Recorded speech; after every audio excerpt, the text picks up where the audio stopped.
सुबह के 7 बजने जा रहे थे। वो अभी भी भीतर सोई हुई थी, जो रात को आई थी। सुंदर सिंह मोहनलाल को उठाकर पहले वाले कमरे में ले आया था। हवलदार दयाराम दरवाजे के बाहर लगी टोटी पर नहा रहा था।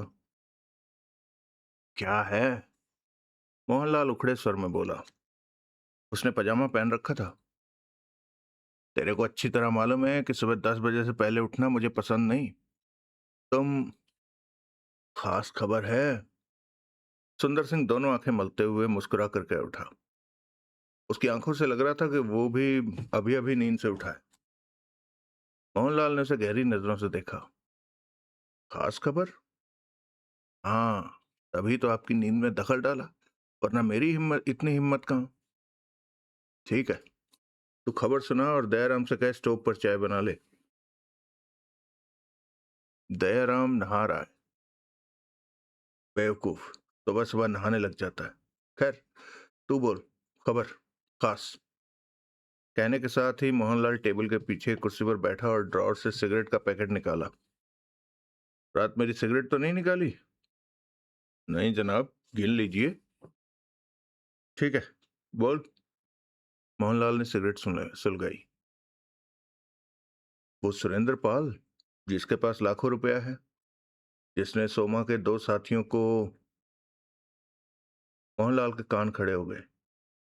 आगे बोल, आगे। सोमा, सुलेमान और उसके 4 साथियों ने रात सुरेंद्र पाल को घेरा। मुझे तो पहले ही पता था, सालों को उसका ठिकाना पता है। फिर क्या हुआ? सुरेंद्र पाल ने सोमा के 2 आदमियों को गोली मार दी।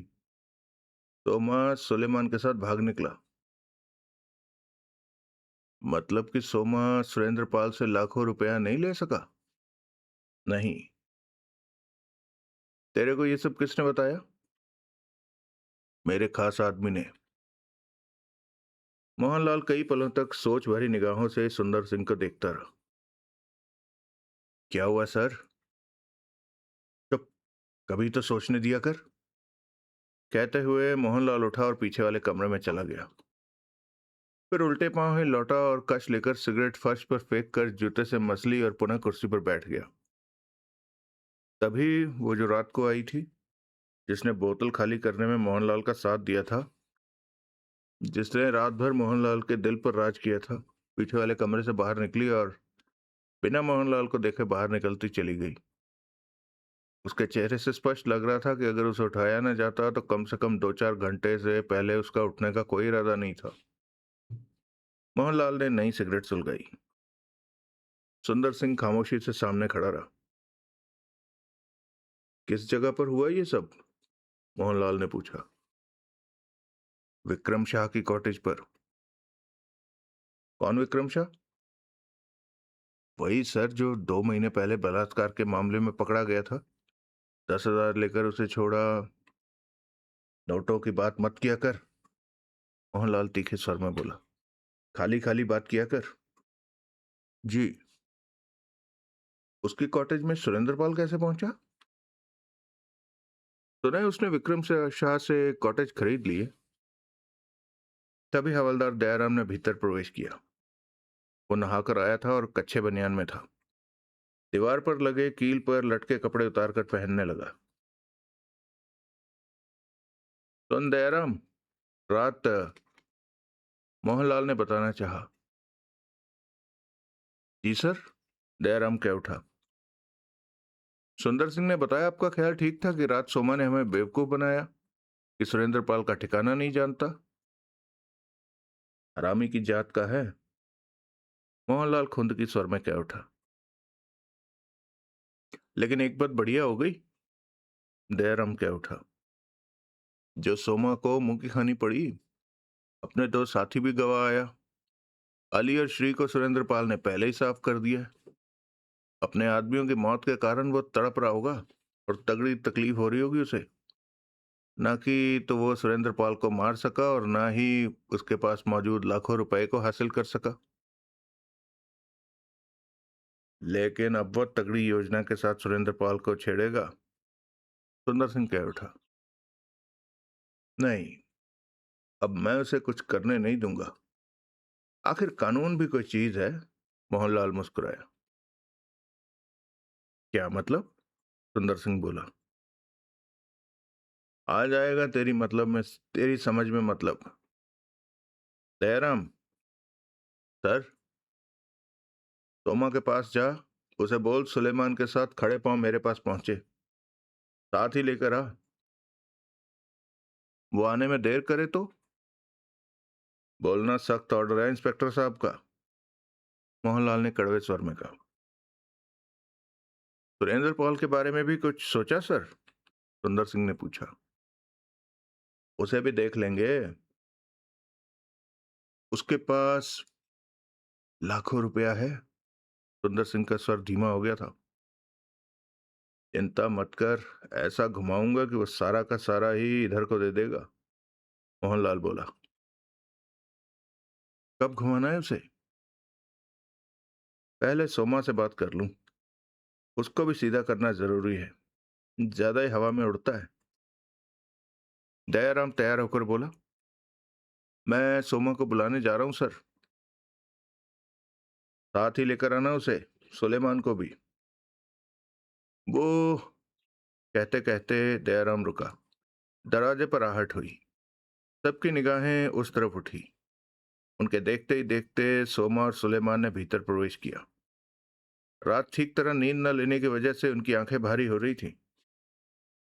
उनको देखते ही मोहनलाल के चेहरे पर सख्त सी मुस्कान उभरी। आओ मेरे शेरों, शिकार करने गए और अपनी पूंछ गंवाए, मोहनलाल व्यंग से बोला। सोमा और सुलेमान की निगाहें मिली। तो तुम लोगों को नहीं मालूम था कि सुरेंद्र पाल कहाँ ठहरा हुआ था? मोहनलाल ने दोनों को घूरा। जब तुमसे बात हुई थी तब तक नहीं पता था, सोमा ने थके स्वर में कहा। और बाद में मेरे जाते ही तुम लोगों को पता चल गया। क्यों?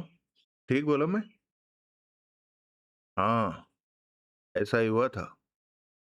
सोमा ने गहरी सांस ली। तू मेरे को बेवकूफ बनाता है सोमा? मोहनलाल का सर सख्त हो गया। ऐसी बात नहीं है, दरअसल, सुलेमान ने कहना चाहा। चुप कर, अब एक झूठ को छिपाने के लिए 10 झूठ बोलेगा, मोहनलाल ने उखड़े स्वर में कहा। तेरे को तो 10 डंडे मारने चाहिए। रात को तू ज्यादा ही सयानेपन की बातें कर रहा था। सोमा ने शांत भाव से सिगरेट सुलगाई, परंतु उसके चेहरे पर मौजूद गुस्सा स्पष्ट नजर आ रहा था। आंखों में व्याकुलता भरी पड़ी थी। यही हाल सुलेमान का था। सर, दयाराम बोल उठा। इसने सोचा होगा कि उसे ठिकाने लगाकर उससे लाखों रुपए छीन लेगा। हमें उनका पता ठिकाना बताता तो ये वो काम नहीं कर सकता था। मोहनलाल ने सोमा और सुलेमान को घूरा। दयाराम गलत तो नहीं कह रहा? सोमा ने सुलेमान को देखा, कहा कुछ नहीं। तू तो बहुत बोलता है सुलेमान, मोहनलाल ने कहा। अब तेरी जुबान कहाँ गई? अकल नाम की चीज तो तुम लोगों में कुछ है ही नहीं। साथ ही मुझे कहते, सोच समझ कर उसे संभाल लेते। अब तक वो तुम्हारे 4 आदमी शूट कर चुका है, और हो सकता है अगली बार उसका निशाना तुम में से कोई बन जाए। मरो, केशवपुरम में कुछ देर तो चैन रहेगा। दोनों खामोश रहे। बेवकूफो, हथियार तभी काम आता है जब भेजे में अकल हो। हर जगह हथियार आगे नहीं कर देते। इंसान का दिमाग सबसे बड़ा हथियार है, अगर उसका ठीक से इस्तेमाल किया जाए तो। मोहनलाल दोनों को गहरी निगाहों से देखते हुए बोला। खैर, कहो, सुबह सुबह मार खाकर यहां क्यों आए हो? सोमा ने कष्ट लिया और शब्दों को चबाकर बोला। सुरेंद्र पाल के सिलसिले में ही तुम्हारे पास आए हैं। मार खाने से पहले आ जाते तो ज्यादा बढ़िया रहता, मोहनलाल व्यंग से बोल उठा। सुरेंद्र पाल बहुत खतरनाक आदमी है। मार खाने के बाद ये बात समझ में आई, मोहनलाल हंसा। सुना दयाराम, रात वो बचता नहीं अगर अकेला होता, सुलेमान दांत भींच कर कह उठा। अकेला होता? तुम्हारा मतलब कि उसके साथी भी हैं? मोहनलाल चौंका। हाँ, हमने उसे अकेला समझकर ही घेरा था, लेकिन उसके साथियों ने हमें घेर लिया, इसलिए बचकर वहां से निकलना पड़ा। सुलेमान ने पहले जैसे स्वर में कहा। मोहनलाल ने चेहरे पर अजीब से भाव लिए सुंदर सिंह और दयाराम को देखा। उसके साथी भी हैं? नहीं सर, हमने तो नहीं सुना, दयाराम बोला। होते तो अब तक खबर मिल गई होती, सुंदर सिंह कह उठा। मोहनलाल ने सोमा और सुलेमान को देखा। सुना, लेकिन उसके साथी हैं, सोमा पक्के स्वर में कह उठा। हम पर दो तरफ से हमला हुआ था। कुछ पलों की खामोशी के बाद मोहनलाल सिर हिलाकर बोला। होंगे, हो सकता है उसके साथी हों। मुझसे क्या चाहते हो? मैं चाहता हूं तुम हमारे साथ मिल जाओ, सोमा कह उठा। सुरेंद्र पाल बहुत चालाक और खतरनाक है, उस पर सीधे सीधे काबू पाना आसान काम नहीं, लेकिन सामने पुलिस वाले को देखकर वो सीधी तरह से पेश आएगा और इस तरह उस पर काबू पाकर उसे बेबस किया जा सकता है। लाखों रुपया है उसके पास, मैंने खुद देखा है उसकी कार की सीट के नीचे। वो हमारा हो जाएगा। मोहनलाल फौरन कह उठा। बात तुम्हारी बुरी नहीं है, लेकिन मैं तुम्हारी तरह जल्दबाज नहीं हूं, हर काम सोच समझ कर करता हूं। अभी तो मैं नहाया भी नहीं हूं, सुबह का वक्त है। तुम 2 बजे आना, तब इस बात का जवाब दूंगा। 2 बजने में तो 7-8 घंटे बाकी हैं। तो क्या हो गया, वो कौन सा भागा जा रहा है? मोहनलाल हंसा। जाओ अब। 2 बजे आऊं? हाँ, पुलिस वाला हूं, सोचना पड़ता है। तुम्हारी तरह नहीं कि डंडे की तरह हथियार उठाया और चल दिए। रात तुम्हारे 2 आदमी मरे थे, उनकी लाशें कहाँ हैं? मोहनलाल ने पूछा। वहीं, कॉटेज के पास ही। इतना वक्त नहीं था कि लाशों को उठा लाते, तो मैंने दांत भींच कर कहा। और दोबारा लाशें ले जाना सरासर बेवकूफ़ी होती। और दोबारा लाशें लेने जाना सरासर बेवकूफ़ी होती। वो आसानी से हमारा निशाना ले लेता। ठीक है, 2 बजे आना, तब बात करूंगा। उल्लू के पट्टे। उनके जाने के बाद मोहनलाल कड़वे स्वर में बड़बड़ा उठा। क्या हुआ सर? सुंदर सिंह ने पूछा। अपने हथियार न चले तो अब मुझे हथियार बनाकर सुरेंद्र पाल के सामने करना चाहते हैं। मेरा पुलिस वाला होने का फायदा उठाना चाहते हैं। मेरा का दिमाग खराब है जो मैं इन्हें साथ ले जाऊंगा।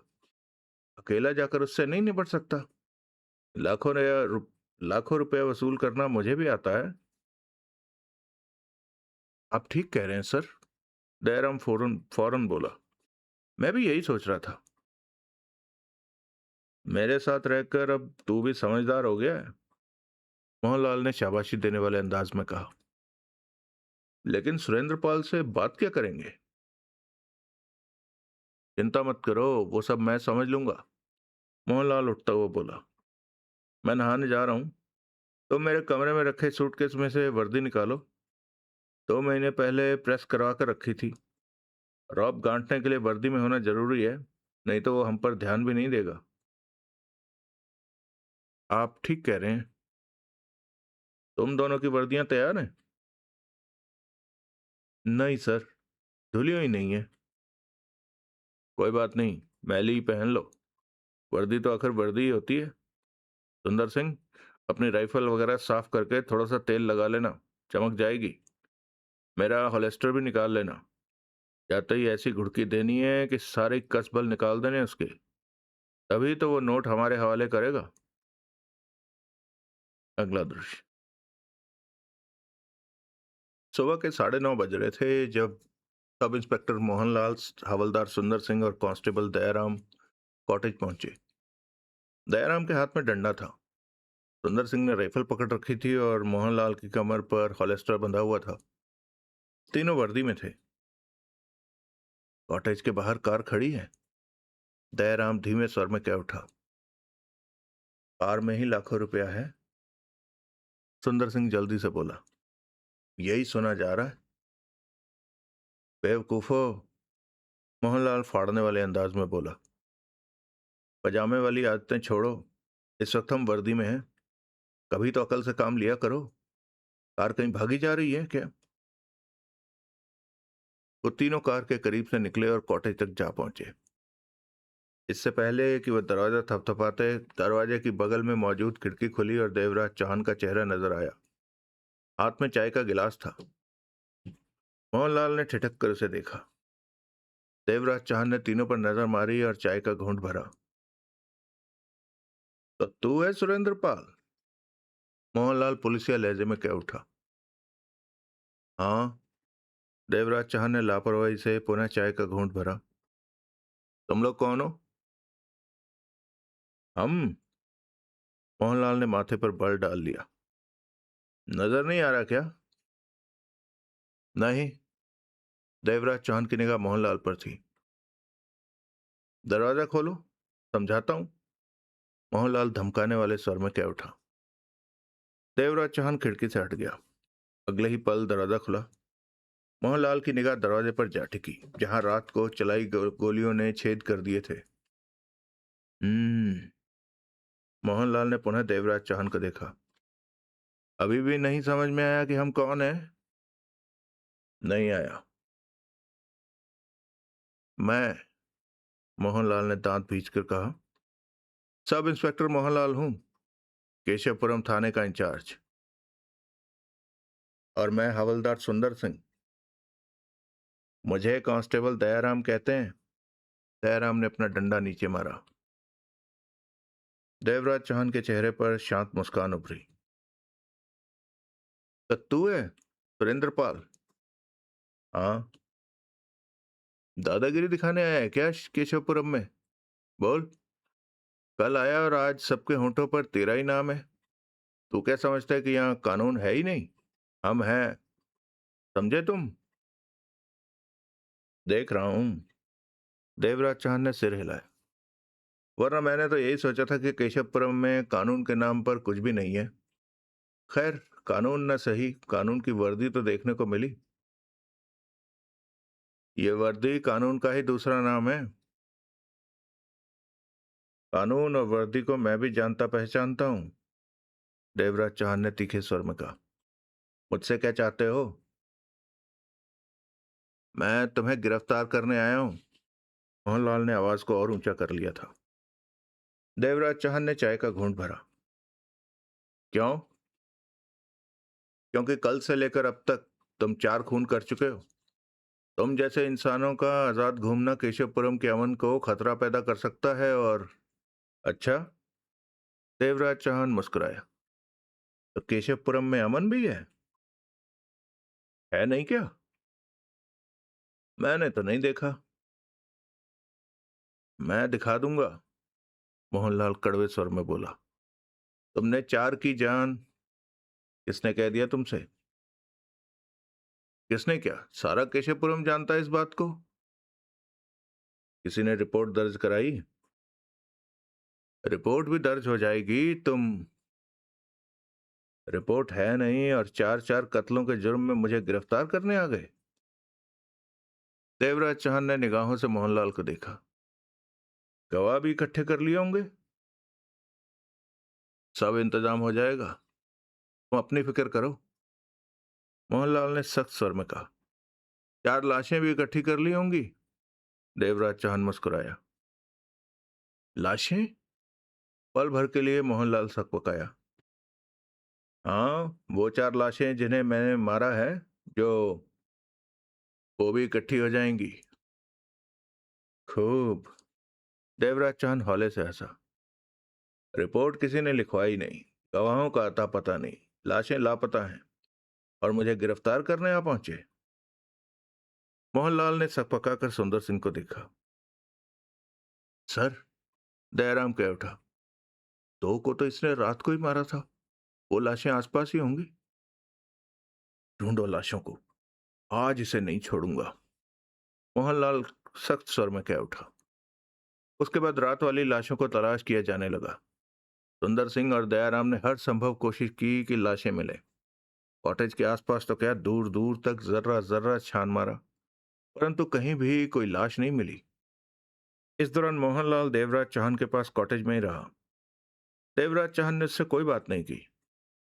मोहनलाल अक्सर ये शब्द दोहराता रहा कि लाशें मिलने पर वो उसका बुरा हाल कर देगा, लेकिन उसके इन शब्दों पर देवराज चौहान ने कोई ध्यान नहीं दिया। सुंदर सिंह और दयाराम कॉटेज में पहुंचे। लाशें नहीं मिली सर, सुंदर सिंह ने कहा। पागलों वाली बात मत करो, लाशों को ढूंढो, मोहनलाल ने सख्त स्वर में कहा। ढूंढी सर, लेकिन नहीं मिली, दयाराम बोला। दिमाग तो खराब नहीं हो गया तुम्हारा? रात को इसने और इसके साथियों ने सोमा के दो आदमियों को शूट किया। ऐसे में लाशें यही होनी चाहिए, आसपास कहीं छिपा रखी होंगी इसने। मोहनलाल की गुस्से से भरी निगाह देवराज चांद पर जा टिकी। छिपी जगह भी देख ली हैं, कहीं नहीं है। लाशें कहाँ हैं? सोमा को भी ले आते, लाशें तलाश करने में आसानी होती। देवराज चांद मुस्कुराया। मैंने पूछा है लाशें कहाँ हैं? मोहनलाल ने दांत भींच कर पूछा। मैं कहूं कि यहां कत्ल हुआ ही नहीं तो तुम क्या कहोगे? देवराज चांद ने सिगरेट सुलगाई। हुआ है, सोमा झूठ नहीं कहता। तो तुम सोमा की ड्यूटी पे जाने आए हो, वर्दी पहनकर? देवराज चांद ने तीखे स्वर में कहा। ड्यूटी तो अब मैं तेरी बजाऊंगा। बता, वो लाशें कहाँ हैं? मालूम नहीं, जब सोमा था तो बाहर ही पड़ी थी, देवराज चांद ने लापरवाही से कहा। मतलब कि तुम कबूल करते हो कि दो को तुमने और तुम्हारे आदमी ने कत्ल किया? मेरे कबूल करने से कुछ नहीं होगा। क्यों? जब तक वो लाशें सामने नहीं आएंगी तब तक तुम मुझे किसी भी हालत में हत्यारा साबित नहीं कर सकोगे। कहां पढ़ा था कानून? तुम जैसों नहीं समझाया है। मतलब कि पुराने खिलाड़ी हो? देवराज चौहान खामोश रहा। ठीक है, मोहनलाल ने सिर हिलाया। अपने साथियों के बारे में बता दो कि वो कौन है। मेरा कोई साथी नहीं है। झूठ मत बोलो। तुम्मा बता रहा था कि उन पर एक गोली आगे से चली और दूसरी पीछे से। आगे से गोली मैंने चलाई थी, देवराज चौहान ने कस लिया। पीछे से गोली चलाने वाला केशवपुरम का ही कोई रहा होगा, जो सोमा से खैर खाया घूम रहा होगा। मतलब कि तुम्हारा कोई साथी नहीं? नहीं। अकेले हो? हाँ सर, दयाराम बोला। आप इसकी हर बात पर विश्वास करते जा रहे हैं। ये पूछताछ होती है, विश्वास करना नहीं होता, मोहनलाल ने उसे समझाया। सीधा सीधा किसी को डंडा नहीं मारा जाता, आहिस्ता आहिस्ता घुमा कर मारा जाता है। समझ गया सर।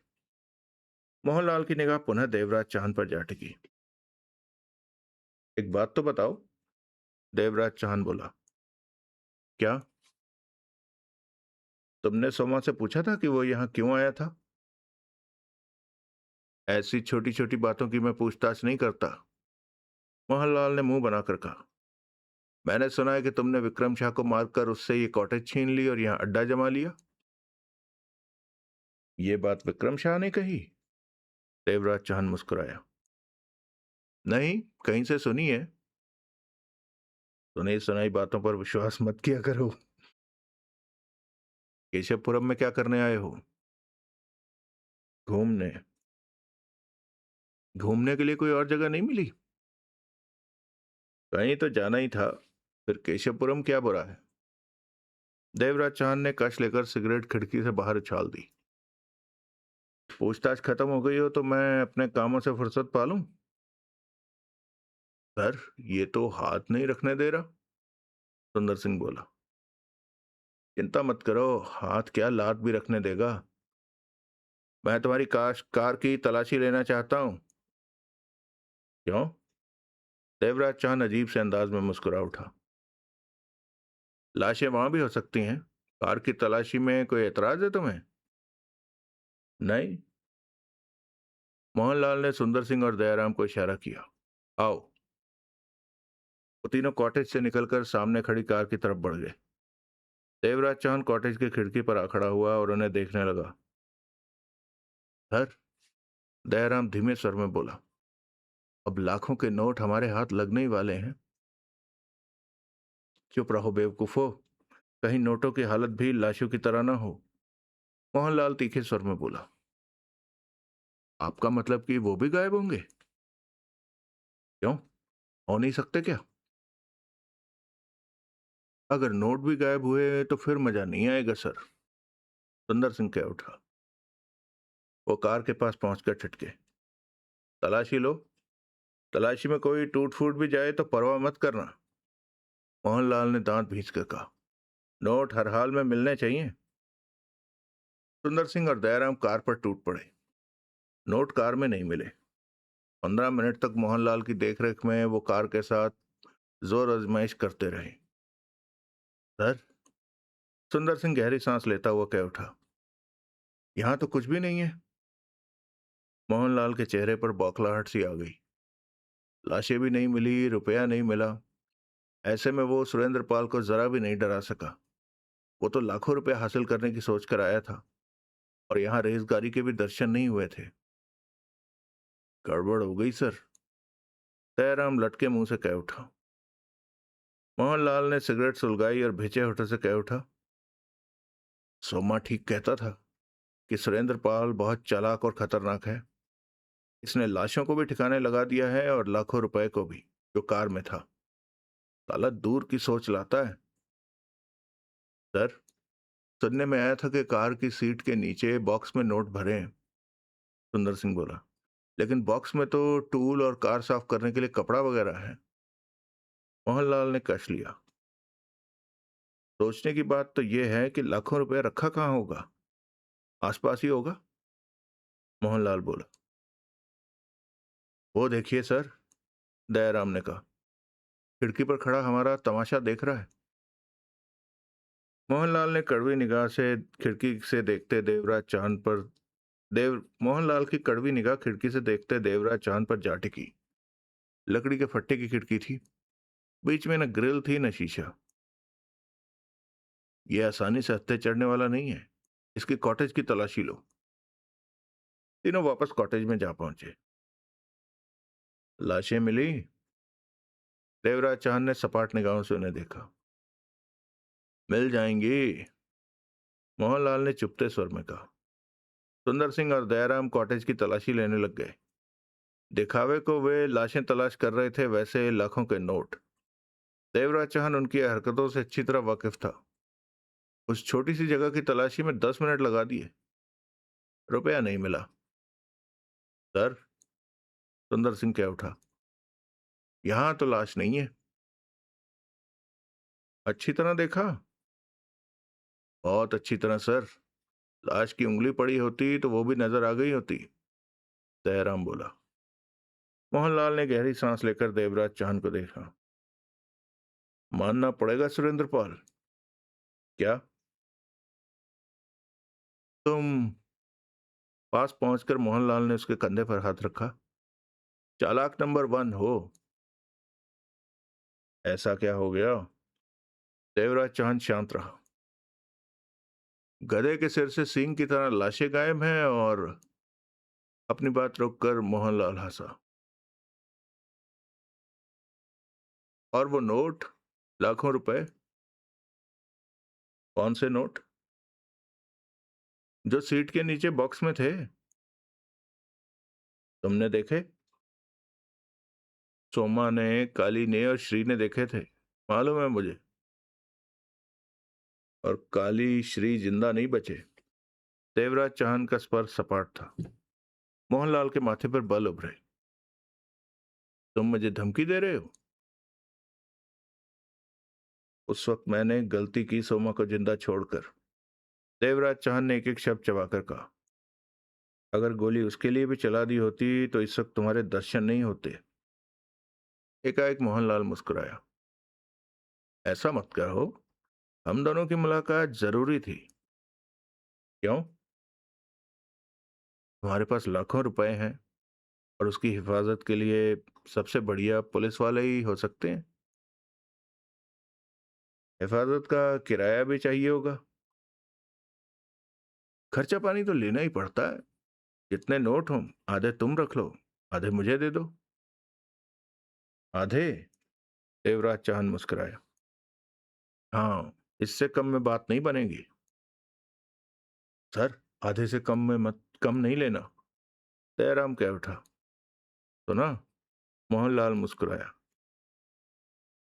सुन भी रहा हूं और समझ भी रहा हूं, लेकिन आधा नहीं दूंगा। देवराज चाहन ने कंधे पर पड़े मोहनलाल के हाथ को हिलाते हुए कहा। मैं पूरा देने के मूड में हूं। पूरा? मोहनलाल के चेहरे पर अजीब से भाव उभरे। हाँ। दो? ढूंढ लो। मिले तो उठाओ और मौज करो। मोहनलाल के माथे पर बल उभरे। तुम मजाक कर रहे हो? मोहनलाल की आवाज सख्त हो गई। मजाक तो तुमने किया, आधा रुपया लेने को कहकर। देवराज चाहन ने उसकी आंखों में झांका। क्यों दूं तुम्हें आधा? या उससे आधा? या उससे भी आधा? लगता है पुलिस वालों से बात करने का ढंग नहीं आता तुम्हें। तुम्हारे पास मेरे खिलाफ किसी तरह का सबूत नहीं है कि तुम्हारा मुंह बंद करने के लिए मैं तुम्हें नोट दूं। दान खाते में किसी को रुपया पैसा नहीं दिया जाता। मोहनलाल दांत पीस कर कह उठा। बेवकूफ, मैं तुम्हारे लिए ढेरों मुसीबतें खड़ी कर सकता हूं। करो। तुम ना तो केशवपुरम से निकल सकोगे और ना ही रह सकोगे। जो मन में आए करो। केशवपुरम का कानून मैं देख चुका हूं। ऐसे कानून के लिए मेरे मन में जरा भी इज्जत नहीं है, जिसका बेजा इस्तेमाल पुलिस वाले ही करें। देवराज चांद ने सपाट स्वर में कहा।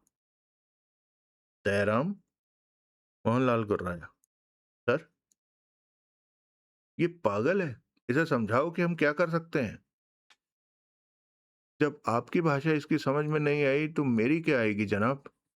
दयाराम ने जल्दी से कहा। मेरे ख्याल में जल्दी ही समझ जाएगा कि इसे हमारे गले लग जाना चाहिए। मोहनलाल आगे बढ़ा और देवराज चांद की छाती पर हाथ मारकर बोला। यह केशवपुरम है सुरेंद्र पाल, और मुझे महसूस हो चुका है कि यह केशवपुरम है। देवराज चांद कड़वे स्वर में बोला। अभी ठीक तरह से केशवपुरम को नहीं समझे, लेकिन अब जल्दी समझोगे। सुंदर, दयाराम, आओ। इसके साथ ही मोहनलाल दांत भींचे पलटकर बाहर निकलता चला गया। सुंदर सिंह और दयाराम उनके पीछे हो गए। कुछ आगे बढ़ने पर सुरेंद्र सिंह कह उठा। बहुत ढीठ है साला। ढीठ नहीं, मोहनलाल ने होंठ भींचे। समझदार है, तेज खोपड़ी का है। अपनी चाबी पर हाथ नहीं रखने दे रहा, टूटा भी नहीं। कि पैर के नीचे बम फोड़ना पड़ेगा तभी अकल ठिकाने आएगी। क्या करें सर? उसने अपना लाखों रुपया कहीं छिपा दिया है। थाने चलकर सोचते हैं कि क्या करना है, चाबी कहाँ फिट करनी है। मोहनलाल ने सोच भरे स्वर में कहा। जैसे भी हो, उससे लाखों रुपया तो वसूल करना ही है। बहुत देखे हैं ऐसे सुरेंद्र पाल। अगला दृश्य। मोहनलाल, सुंदर सिंह और दयाराम के जाने के बाद देवराज चाहन नहाया। नहाने के दौरान रिवॉल्वर पास ही में थी कि जरूरत पड़ने पर फौरन उठाकर उसका इस्तेमाल किया जा सके। जब वो कपड़े पहनकर तैयार हो रहा था कि कॉटेज की खुली खिड़की से एक औरत को आते देखा। करीब 40 बरस की रही होगी वो औरत। बदन पर सूती साड़ी, पुराने फैशन की चुटिया कर रखी थी। हाव भाव से वो सीधी सादी औरत लग रही थी। देवराज चांद खिड़की से उसे आते देखता रहा। केशवपुरम में किसी पर विश्वास करना खुद को मुसीबत में डालने के बराबर था। सोमा हाथ धोकर उसके पीछे था। मोहनलाल की बातचीत से स्पष्ट झलक रहा था कि सोमा का उस पर दबाव है। सब एक ही थाली के चट्टे बट्टे हैं, लाखों रुपए हासिल करने की फिराक में है। ऐसे में सोमा या मोहनलाल कुछ भी, कैसी भी हरकत कर सकते थे। देवराज चांद कॉटेज के खुले दरवाजे पर जा खड़ा हुआ। औरत ने उसे देखा तो पल भर के लिए छिटकी, फिर आगे बढ़ती हुई पास आ गई। देवराज चांद की निगाह एकटक उस पर थी। वो 3 कदम के फासले पर रुकती हुई बोली। पानी, पानी पीना है। देवराज चौहान ने हौले से सिर हिलाया, कॉटेज के भीतर गया, गिलास में पानी भरकर लाया और गिलास उसकी तरफ बढ़ा दिया। गिलास थामने के लिए औरत ने हाथ बढ़ाया। पल भर के लिए उसका हाथ सीधा हुआ। हथेली नजर आई। देवराज चौहान मनी मन चौंका, आंखें सिकुड़ी। औरत की हथेली पर तिल था और दलेर सिंह ने कहा था कि वहां तुम्हें ऐसी औरत मिलेगी जिसके हथेली पर तिल होगा, जो उसे धनराज तक पहुंचा देगी।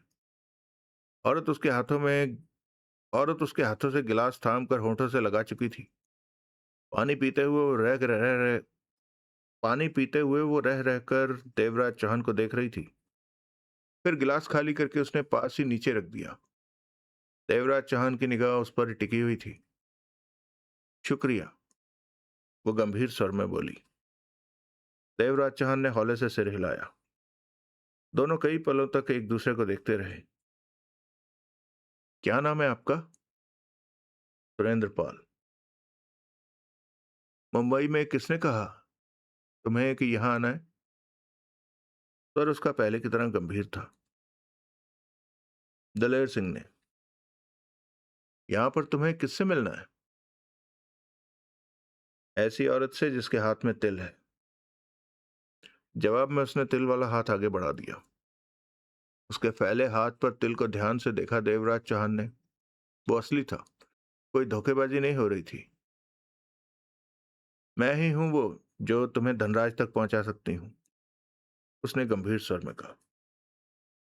मैं धनराज के लिए ही यहां आया हूं। यहां पर तुमने खुद को कुछ ज्यादा ही मशहूर कर लिया है। सोमा तुम्हारी जान ले सकता है। जानता हूं। दलेर सिंह ने कहा था कि तुम्हारे नाम का शोर गूंजना चाहिए यहां, तभी तुम मिलोगी। हाँ, क्योंकि मैं तुम्हें पहचानती नहीं। तुम्हारा नाम दलेर सिंह नहीं बताया था। मैं नहीं चाहती थी कि कोई गलत आदमी मेरे साथ धनराज तक पहुंच जाए। उसका स्वर गंभीर था। दलेर सिंह कहाँ है? धनराज के पास। धनराज के पास? देवराज चौहान के चेहरे पर अजीब से भाव उभरे। तो वो मुझे धनराज के पास क्यों नहीं ले गया? उसकी मजबूरी है। कुछ लोग उसे ढूंढ रहे हैं। तुम्हें धनराज तक पहुंचाने के चक्कर में वो उन लोगों के हाथ में पड़ सकता था, जिससे वो खतरे में पड़ जाएगा। धनराज है कहाँ? ठीक ठाक है। औरत का स्वर गंभीर था। 6 लाख रुपए लाए हो? हाँ। दिखाओ। आधा घंटा रुको, मैं अभी लेकर आता हूँ, देवराज चौहान बोला। नहीं, तुम्हारे पास मेरा ज्यादा देर रुकना ठीक नहीं। मैं सोमा या पुलिस वालों की निगाहों में नहीं आना चाहती। तुम्हारा उनके साथ झगड़ा हुआ पड़ा है, वो मुझे भी मुसीबत में डाल देंगे। हम दोनों यहां से चलते हैं, देवराज चौहान बोला। कुछ दूर जंगल में पैसा है, उसे वहां से उठा लेंगे और धनराज के पास पहुंच जाएंगे। 6 लाख तुम्हारा हो। धनराज तक पहुंचना इतना आसान नहीं है जैसा कि तुम सोच रहे हो।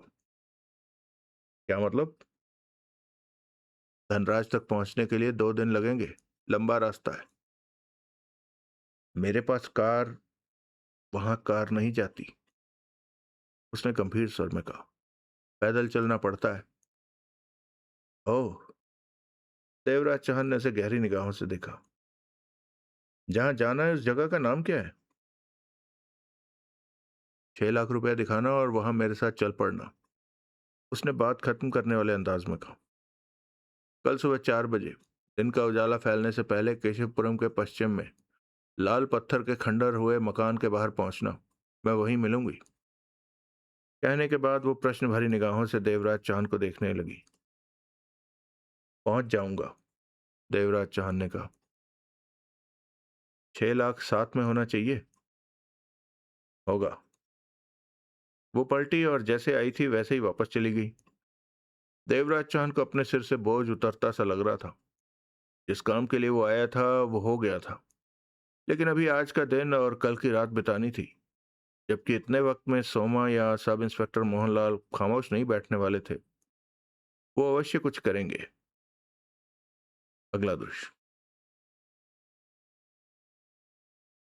सुरेंद्र पाल का क्या इंतजाम करें सर? दयाराम बेचैन सा कह उठा। सरकार ने हमें ये वर्दी ऐसे लोगों का इंतजाम करने के लिए ही दी है, मोहनलाल ने कुढ़े स्वर में कहा। सर, मेरे विचार से सुरेंद्रपाल को कानूनी तौर पर गिरफ्तार कर लेना चाहिए, सुंदरलाल बोला। उसके बाद हाथ पांव तोड़कर लंबा करके लाखों रुपए का पता पूछ लेंगे। कानूनी तौर पर गिरफ्तार करने के लिए चार्ज की जरूरत होती है। क्या चार्ज लगाएंगे उस पर? दयाराम बोला। चार्ज की कमी क्या है, कोई भी ठोक देंगे। उसके बाद चुप रहो तुम दोनों, मोहनलाल ने दांत भींच कर कहा। दोनों मोहनलाल को देखने लगे। उससे 200-400 नहीं झाड़ना जो पकड़ थाने में बिठा लें। ये लाखों का मामला है और लाखों के मामले को थाने से दूर रखकर ही बात करनी चाहिए, समझे? जी। सुरेंद्रपाल बहुत चालाक है, वर्दी देखकर भी नहीं डरा। सर, सुंदर सिंह बोला, उसने लाशों और लाखों रुपए को कहाँ छिपाया होगा? ऐसी जगह जहां तुम जैसे बेवकूफ न पहुंच सके, मोहनलाल ने कड़वे स्वर में कहा। कई पलों तक उनके बीच खामोशी रही। जो भी हो, आखिर हम कानून वाले हैं। सुरेंद्रपाल से जबरदस्ती दौलत पाने की कोशिश की तो सारे केशवपुरम को मालूम हो जाएगा कि हम किस फेर में हैं। तुम लोग तो जानते ही हो कि केशवपुरम में ऐसी बातें आग से भी जल्दी फैलती हैं, मोहनलाल ने सोच भरे स्वर में कहा। वैसे तो कोई दिक्कत नहीं, लेकिन खबर ज्यादा फैल गई और किसी तरह दूर तक ऊपर पहुंच गई तो हमारी नौकरी को खतरा पहुंच सकता है। Right sir. लेकिन उसका यह मतलब भी नहीं है कि हमें सुरेंद्रपाल से लाखों की दौलत पाने की कोशिश नहीं करनी चाहिए, परंतु दूर रहकर हाथों को लंबे करके करनी चाहिए। वो कैसे सर? तभी दरवाजे पर आहट के साथ सोमा और सुलेमान ने भीतर प्रवेश किया। मोहनलाल ने उन्हें घूरा, फिर घड़ी में वक्त देखा। दिन के 12 बज रहे थे। तुम लोगों को 2 बजे तक आने को कहा था, मोहनलाल ने कहा। इससे ज्यादा इंतजार नहीं हुआ, सुलेमान कह उठा। मोहनलाल ने हौले से सिर हिलाया और सोमा पर नजरें टिका दी। हाँ तो मेरे शेरो, मोहनलाल ने कड़वे स्वर में कहा। रात तेरे कितने आदमी मरे? 2। लाशें कहाँ हैं? वहीं रह गई थी। उठाने की कोशिश करते तो वो हमें भी गोली मार सकते थे, सोमा बोला। लाशें वहां नहीं है। तुम वहां गए थे? सोमा के माथे पर बल पड़े। तुमने कार में सीट के नीचे बॉक्स में लाखों रुपया देखा था, मोहनलाल ने शब्दों को जवाया। हाँ, वहां गड्डियां ही गड्डियां भरी पड़ी थी, सोमा ने जल्दी से कहा। तूने अकेले ही देखा था या साथ में कोई गवाह भी है? मोहनलाल ने उखड़े अंदाज में कहा। मैंने भी देखा था, सुलेमान कह उठा। कब? रात को, कल रात को। मोहनलाल ने कान में उंगली डालकर जोरों से हिलाई, फिर पूछा। मैं अभी कार देख कर आ रहा हूँ। सीट के नीचे बॉक्स को भी देखा, वहां खोटा पैसा भी नहीं है। कैसे नहीं है? सोमा का स्वर तेज हो गया। रात मैंने अपनी आंखों से देखा था। धीरे बोल, पुलिस वालों के आगे ऊंची आवाज में नहीं बोलते, मोहनलाल ने उसे घूरा। सोमा दांत भींच कर रह गया। तुम वहां क्या करने गए थे? सुलेमान ने पूछा। ड्यूटी पूरी करने। पुलिस वालों को पूछताछ तो करनी पड़ती है। कराए पूछताछ? सोमा ने व्यंग से कहा।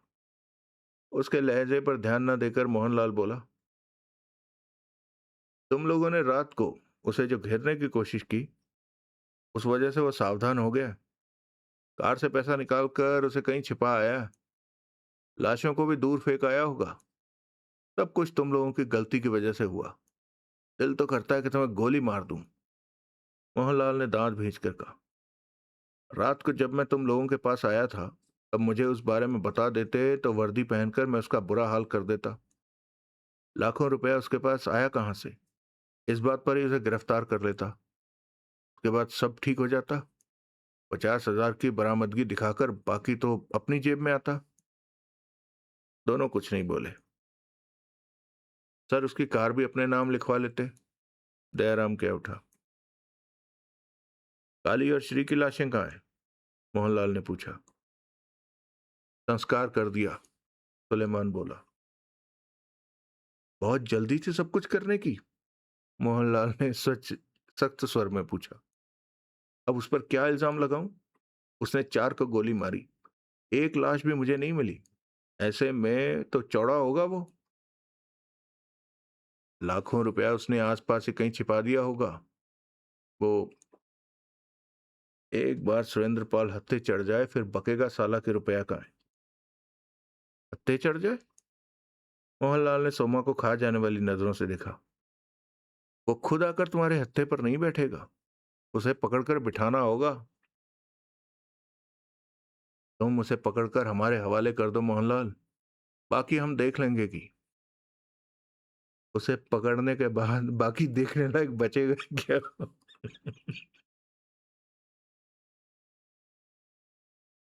उसे पकड़ने के बाद बाकी देखने लायक बचेगा ही क्या? फिर तो 2 डंडे मारते ही उसका मुंह खुल जाएगा और बताने लगेगा कि लाखों रुपया कहाँ है। मोहनलाल ने धूल भरी टेबल पर थपथपाकर दयाराम को देखा। तेरे को कितनी बार कहा है कि टेबल साफ कर दिया कर? कल ही तो की थी सर, दयाराम फौरन बोला। कल? Yes sir. तो आज भी कर दे। आज भी कर दूंगा सर। मोहनलाल ने सोमा और सुलेमान पर नजर मारी। मैं सुरेंद्र पाल से मिलकर आया हूं। तुम लोग ठीक कह रहे थे कि वो चालाक और खतरनाक इंसान है। उस पर बहुत सावधानी से काबू पाना होगा। वो आसानी से हाथ नहीं रखने देगा। उसको ऐसे घेरना है कि उसे कुछ मालूम ना हो। कुछ सोचा है तुमने? सोमा बोला। हाँ, मोहनलाल ने कहा। तुम कितने आदमी इकट्ठे कर सकते हो? सारा केशवपुरम ही अपना है, सोमा ने दरिंदगी से कहा। आदमियों की फिक्र मत करो। हम्म। मोहनलाल सोचने वाले अंदाज में कह उठा। कम से कम 15 हथियारबंद आदमी साथ ले आना। अगर सीधे उसके पास जाओगे तो वो मुकाबला करेगा, जबकि हमने उससे लड़ाई नहीं लड़नी। लाखों रुपए के बारे में पूछना है, इसलिए पहले मैं उसके पास जाऊंगा, उसे बातों में लगाऊंगा। एक मौका देखकर उसे घेर लिया जाएगा। हाथ पैर बांध कर एक तरफ डाल देना। उसके बाद आराम से पूछ लेना कि लाखों रुपया कहाँ छिपा रखा है। ठीक है, सुलेमान बोला। लेकिन वो लाखों रुपए लेकर तुम लोगों को मेरे पास आना है। हिस्सेदारी इसी टेबल पर होगी। दयाराम, टेबल साफ करना मत भूलना। चमका दूंगा सर। मोहनलाल की निगाह सोमा और सुलेमान पर टिकी थी। जवाब नहीं दिया? चिंता मत करो, सुलेमान मुस्कुराया। नोट लेकर सीधा हम यहीं आएंगे। नहीं आए तो गलती तुम्हारी होगी, फिर मुझे कुछ मत कहना। आखिर कानून भी कोई चीज है। तुम लोगों के बाप का राज नहीं है कि हर तरफ बदमाशी फैलाते रहो। नोट लेकर हम यहीं आएंगे मोहनलाल, सोमा ने कहा। तक टेबल चमक गई होगी सर, दयाराम दांत फाड़ कर कह उठा। मोहनलाल ने सिगरेट सुलगाई और बोला। अपने आदमियों को इकट्ठा करके लाल चौराहे के पास मिलना, यहां से आगे चलेंगे। कितनी देर लगेगी? 1.5 घंटे बाद हम अपने आदमियों के साथ वहां होंगे, सोमा दांत भींच कर बोला। वहां मेरा इंतजार करना, मोहनलाल ने कहा। दोनों चले गए। सुंदर सिंह कह उठा। सर, ये दोनों विश्वास के काबिल नहीं है। क्या मालूम सुरेंद्र पाल से नोट लेकर यहां ना आए। नहीं आएंगे, मोहनलाल कड़वे अंदाज में मुस्कुराया।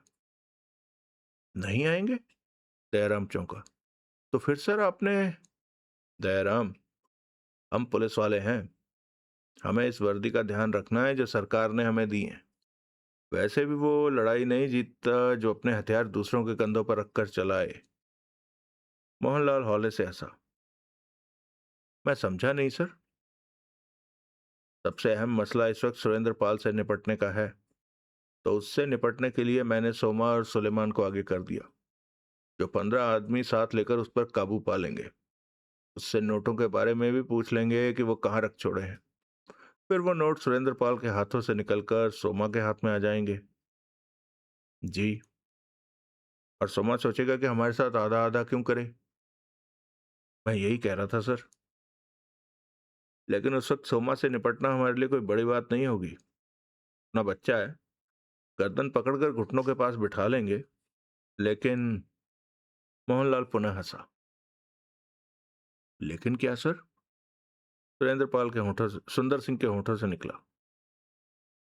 घुटनों के पास बिठाने की नौबत नहीं आएगी। वो कैसे सर? हम उनके साथ रहेंगे, कुछ कदमों पर, कुछ दूरी पर रहेंगे।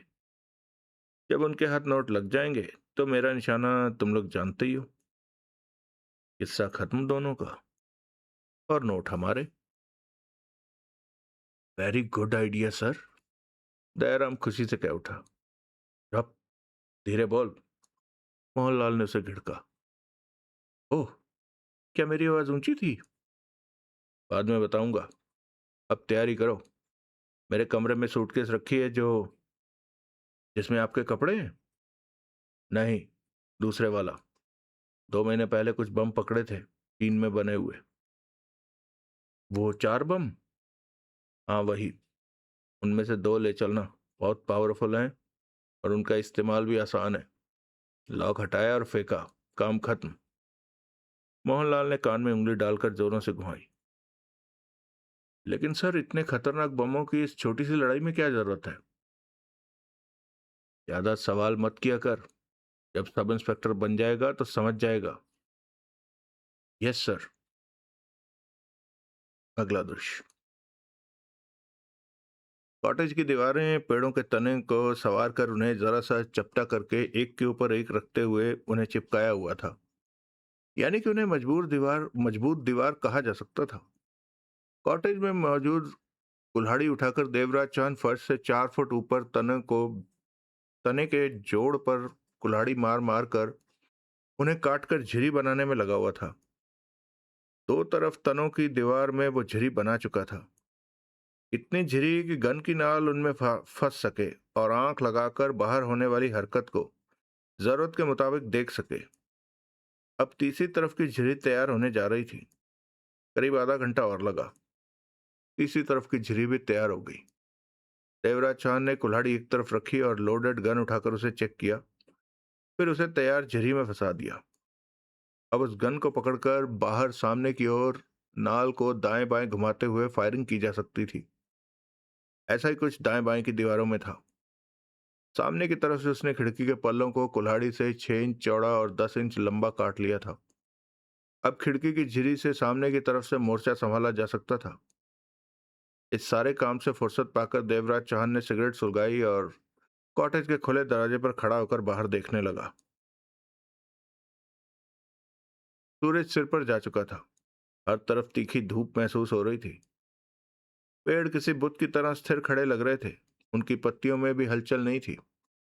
जमीन भी तपती सी लग रही थी। तेज दोपहरी में देखने पर आंखों में मिचमिचाहट सी पैदा हो रही थी। देवराज चौहान की पैनी निगाह हर तरफ घूम रही थी। उसे पूरा विश्वास था कि सोमा इस बार पूरी तैयारी के साथ आएगा।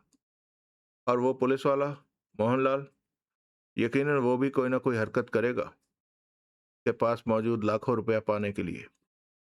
और देवराज चौहान ने तय कर लिया था कि इनके द्वारा की गई किसी भी हरकत का ऐसा जवाब देगा कि फिर दोबारा पलटने के लिए वो लोग 20 बार विचार करें। देवराज चौहान ने सिगरेट समाप्त करके एक तरफ उछाली और पलटकर भीतर जाने ही वाला था कि एकाएक ठिठक गया। दूर पेड़ों के बीच रास्ते में उसे सब इंस्पेक्टर मोहनलाल आता दिखाई दिया। उसके दाएं बाएं सुंदर सिंह और दयाराम चल रहे थे। इस वक्त तीनों सादे कपड़ों में थे। उनके हाथों में हथियार भी नहीं थे, जबकि शक की खास वजह यही थी। देवराज चौहान की आंखें सिकुड़ी। बिना वर्दी, बिना हथियार। देवराज चौहान फौरन पलटकर भीतर आया और तीनों तरफ से झिर्री में रखी गनों को निकाला और उन्हें एक तरफ रखकर ऊपर बोरी डाल दी।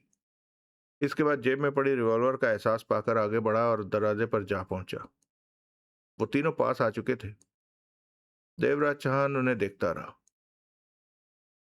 हेलो, मोहनलाल ने शांत स्वर में कहा। तुम्हें तो आशा नहीं होगी कि हम इतनी जल्दी फिर आ जाएंगे? पूरी आशा थी। देवराज चौहान का स्वर सपाट था। हमारे आने की? हाँ। कमाल है। मोहनलाल दयाराम को देखकर हंसा। सुना तुमने? Yes sir. सोमा से मुलाकात करने गए थे? सोमा से? हाँ। मेरे ख्याल से तो अब तक उसे भी आ जाना चाहिए था। देवराज चौहान ने एक व्यंग से कहा। क्योंकि लाखों रुपए की जरूरत उसे भी बहुत है। या मुझसे नोट वसूलने की जिम्मेदारी उसने तुम पर छोड़ दी है? पल भर के लिए मोहनलाल सक पकाया, फिर मुस्कुराया। कैसी बातें करते हो? पुलिस वाला हूं, भड़वा नहीं, जो वर्दी पहनकर बदमाशों की ड्यूटी बजाऊं। देवराज चौहान मुस्कुरा कर रह गया। भीतर चले? मोहनलाल ने कदम आगे बढ़ाने की कोशिश की।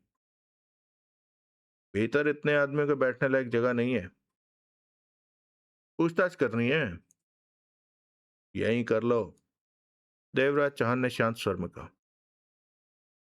सर, दयाराम मुंह बनाकर बोला, ये तो हमको पानी पिलाने को भी राजी नहीं। नाराज लगता है हमसे। सर, जब आप वर्दी पहनकर आए थे तब आपने पूछताछ में कुछ सख्ती की होगी, तभी। अच्छा अच्छा, तो ये बात है। मोहनलाल ने दांत फाड़े। तुमने मुझे पहले क्यों नहीं बताया? वैसे इस बार मुलायम मुलायम पूछताछ करनी है, दोस्ती वाली। देवराज चौहान मोहनलाल को देखे जा रहा था। हाँ तो सुरेंद्र पाल, मैं तुमसे ये पूछना भूल गया था कि तुम तो अकेले नजर आ रहे हो। पहले भी अकेले ही दिखे थे। वो तुम्हारा साथी कहाँ है, जिसने सोमा पर पीछे से गोली चलाई थी? मेरा कोई साथी नहीं है, ये मैं पहले भी कह चुका हूं। मतलब कि अकेले हो? देवराज चौहान खामोश रहा। तो फिर उस वक्त पीछे से गोली किसने चलाई? सोमा ने कहा कि पीछे से। ये सवाल भी सोमा से ही पूछ लेते।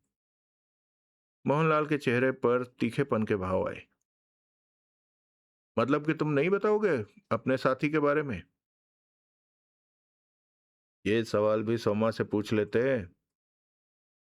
सर, धीरे पूछिए। मेरा कोई साथी नहीं है। अच्छी बात है, मत बताओ, मोहनलाल ने कहा। वह दयाराम और सुंदर सिंह से बोला, तुम लोग आसपास नजर फिराओ, शायद लाशें वहां मिल जाएं। Yes sir. सुंदर सिंह और दयाराम वहां से फौरन पेड़ों की तरफ चले गए। मोहनलाल ने मुस्कुराकर देवराज चौहान को देखा। कार की डिग्गी देखना भूल गया था। देख लो। तुम साथ चलो। देवराज चौहान ने मोहनलाल की आंखों में झांका। शक क्यों करते हो? कार तक ही तो चलने को कह रहा हूं। सामने तो खड़ी है। मोहनलाल हंसा। देवराज चौहान ने कदम आगे बढ़ा दिए। सोमा और उसके आदमियों का सख्त घेरा कॉटेज के गिर्द पड़ चुका था। उसके साथ 20 आदमी थे। 10 को सोमा ने संभाला था और 10 को सुलेमान ने। सब हथियार बंद थे। कोई मोटे तने की ओट में था तो कोई चट्टानी पत्थर की ओट में। मोहनलाल जब देवराज चौहान से बात कर रहा था तो वो सब धीरे धीरे छिपते छिपाते मौका पाकर आगे बढ़ते आ रहे थे। सोमा दरिंदा लग रहा था। उसकी आंखें सुलग रही थी। मन ही मन वो फैसला कर चुका था कि अगर हालात काबू में ना रहे तो सुरेंद्र पाल को खत्म कर देगा।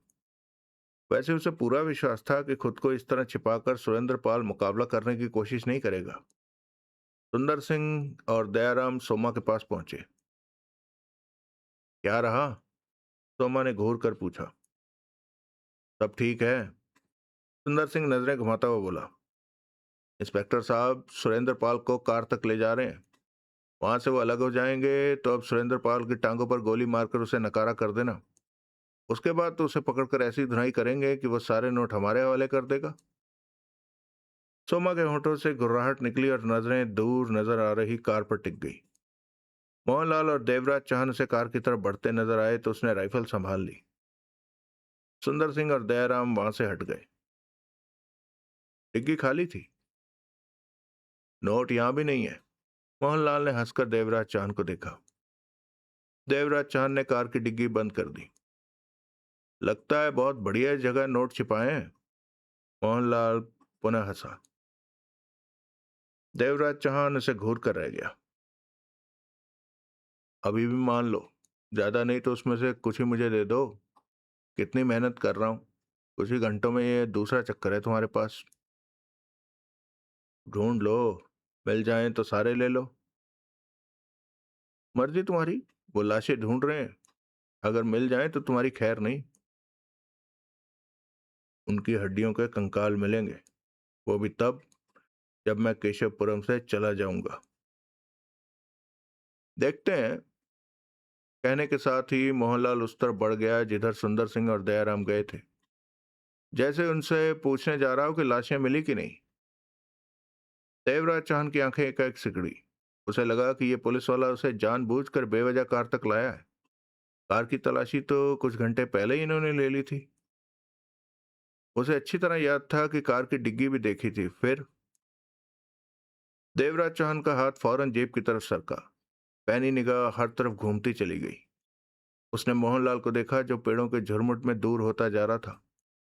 उसे लगा कि मोहनलाल का काम जैसे उसे कॉटेज से बाहर निकालना था और वो अपना काम कर गया था।